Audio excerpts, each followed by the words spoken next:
Do you find yourself typing out the same list of information in Excel? Or maybe you have a place you go to copy and paste the information in the new sheet you are working on. Stop doing that. Here's what you will like to do. Type out a name that's a part of your list and then drag it up or drag it down. To see everything magically appears, even if you are on a new sheet. Just type one of the names and drag down or up. How to achieve this? Just go and click File, click Options, click Advanced, scroll down until you find Edit Custom Lists.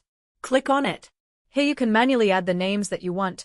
You just do it once, or if you already have it in Excel sheet, just select it by highlighting all the data you need. Press Enter and click on Import. You're going to see the custom information added into the list. Then click OK and OK. You now have your custom list available every time you need it. Just start off with one of the names that's a part of your list. Then just drag it down or up, and you don't have to worry about typing the information manually or copying and pasting from another file. That's it.